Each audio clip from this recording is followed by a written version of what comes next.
All right, let's get right into it. At first glance, what you're about to see looks like a straight-up environmental crime. A company just dumping thousands of concrete blocks into a beautiful, pristine bay. But what if I told you that this isn't pollution at all? What if this is actually the foundation for one of the most brilliant and successful farms on the entire planet?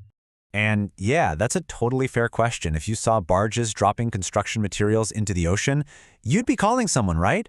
But this operation, happening off the coast of Western Australia, is not at all what it seems. It's actually the answer to a massive problem and the beginning of a truly genius solution. So what you're really looking at here is the infrastructure for a huge 20-kilometer-long artificial reef. This whole thing was cooked up by a company called Rare Foods Australia, and they've basically turned a barren, sandy desert on the ocean floor into a thriving farm for one very specific and very valuable little creature. And this is what it's all about, the greenlip abalone.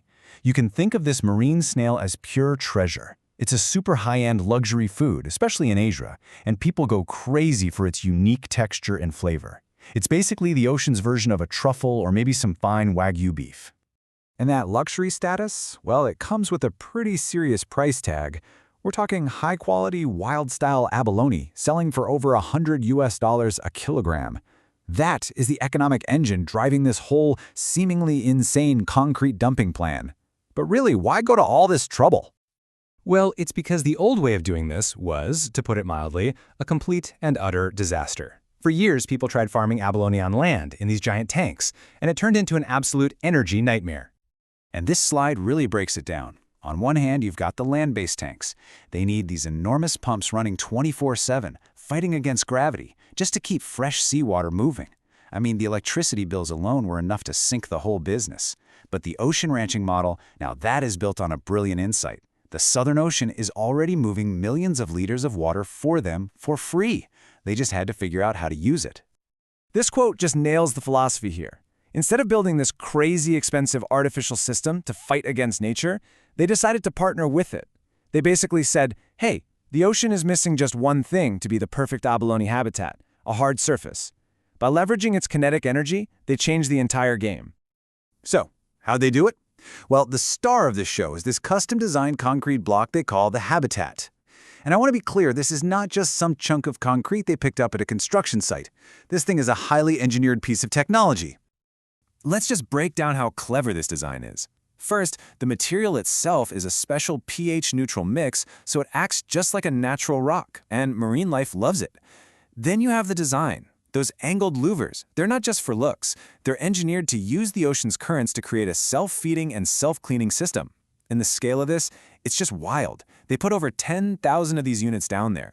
That's a $10 million bet, all designed to basically eliminate future running costs. So, once all the engineering is in place, the whole project shifts from concrete to biology. This is where the physics of the ocean meets the abalone themselves, and something really special starts to happen. You can think of it as like a 3-year-long training program for snails.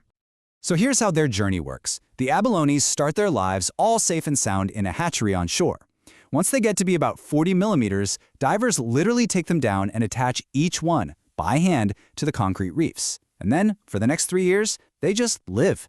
The ocean brings them their food, they grow big and strong, and then the divers come back to harvest them when they're ready for market. Now this right here, this is the secret to the premium quality. See, in a calm tank, abalone meat gets soft, but out here, on this reef, they are constantly having to grip that concrete just to survive the powerful currents. It's like they're doing a workout 24/7. All that constant muscle work builds up incredible density, creating a firm texture that is basically identical to their cousins caught in the wild. Okay, so did this massive $10 million gamble actually pay off? Well, the results are frankly stunning, and not just in terms of money, but for the environment too. This chart basically tells the entire economic story. On a land-based farm, your biggest line items are feed and the energy to run those pumps. But on the ocean reef, both of those costs just disappear. They drop to zero. The ocean provides the food and the filtration for free. It completely rewrites the economics of aquaculture. And that economic advantage translates directly to a much better product. The ocean-ranched abalone has a way better texture, it eats a natural diet, and that allows it to command more than double the price of the ones farmed in tanks. They literally created a premium product just by letting nature do all the heavy lifting. And the success has been just undeniable. This one single operation in Western Australia now supplies about 20% of the entire world's production of ranch greenlip abalone. In 2023, that meant over 14 million Australian dollars in revenue. It is a massive commercial victory. But honestly, this might be the most amazing part of the whole story. The initial fear, right, was that they were damaging the environment. The reality could not be more different. These concrete blocks have turned a flat, lifeless, sandy bottom into a complex, thriving reef ecosystem that's now attracting all sorts of new life, like lobsters and fish. They accidentally restored an entire food web. So after building this incredible piece of underwater real estate, the team at Rare Foods Australia got creative. They started asking themselves, okay, what else can we do with a high-security, temperature-stable structure sitting 20 meters below the surface of the ocean? The answer? An ocean cellar. You heard that right. They sink these cages full of high-end wine bottles and let them age on the reef. The constant cool temperature, the total darkness, the high pressure, it turns out it's perfect for aging wine. A bottle that might sell for $30 on land can go for up to $500 after a year in the underwater cellar. I mean, what a brilliant side hustle. So, is this the future of farming? It's an incredibly promising model, for sure, but it's not without its risks. Operating out in the open ocean brings some unique challenges and, it raises a pretty profound final question. The main risks really just come from being out in the wild.